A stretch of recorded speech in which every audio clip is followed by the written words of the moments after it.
Diplomacy used to move at the speed of paper. Today, it moves at the speed of a tweet. Donald Trump doesn't just enter a room.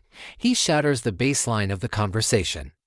The speed of his actions isn't just style, it's a calculated strategic weapon. By moving faster than the world's bureaucracies can react, he seizes the initiative. While others are still drafting a response, the landscape has already shifted again. But it isn't just one country.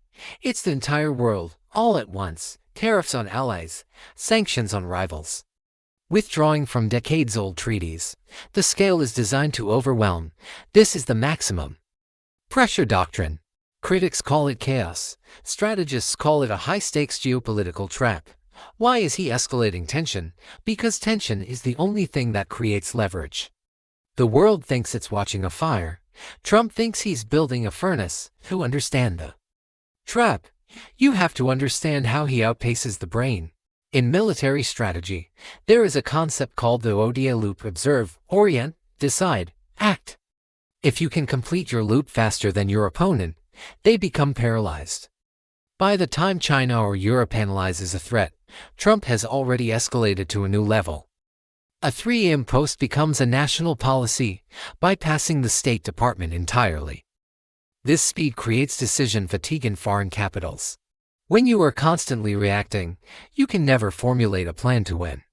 The goal isn't just to move fast, it's to force the opponent into a mistake. In the fog of escalation, world leaders often pay a premium just for clarity. To Trump, being predictable is the ultimate strategic failure. He turns global diplomacy into a moving maze where only he knows the exit. And certainty is his primary export, and business is booming. But speed is nothing without scale. Let's look at the multi-front war. Most presidents fight one battle at a time. Trump fights everyone simultaneously. He challenges the very institutions the U.S. helped build. After World War II, reasoning: if you target everyone, they cannot unite against you. Classic divide and conquer. A unified Europe is a threat. A divided Europe is a customer. The scale of the tariffs was a shock to the global supply chain. By weaponizing the US dollar and access to American markets, he puts a price on loyalty. He told NATO allies, pay up or you're on your own. Tension as a collection agency. He reframes national security as a business transaction. Protection for profit. With energy independence, the US can afford to escalate tension in the Middle East.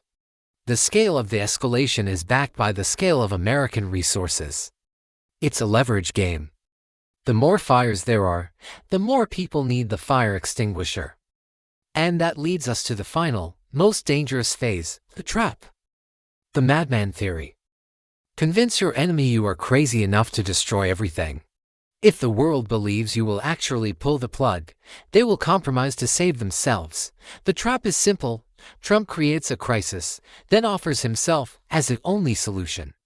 From fire and fury to a historic summit, escalation was the prerequisite for the meeting. By escalating against Iran, he forced a realignment of the entire Middle East. For decades, the world lived in a comfortable tension. Trump made it uncomfortable. The trap forces leaders to choose a bad deal with Trump or total global instability. Most choose the deal.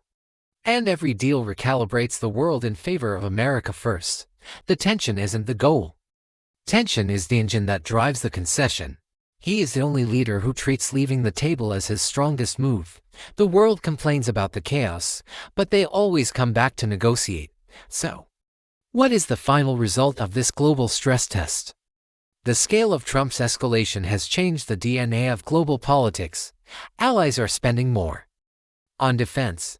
Rivals are more cautious of American unpredictability. The logic of the trap is that it works as long as you have the power to back it up. The speed has permanently shortened the fuse of international relations.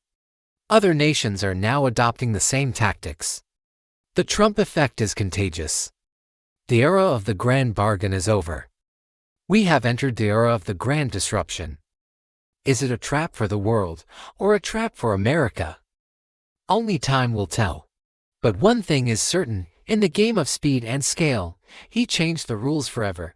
Escalation isn't a mistake. It's the strategy. It's the speed, the scale, and the trap. If you found this documentary insightful, subscribe for more geopolitical deep dives. Is the world safer or just more dangerous? Let's discuss in the comments.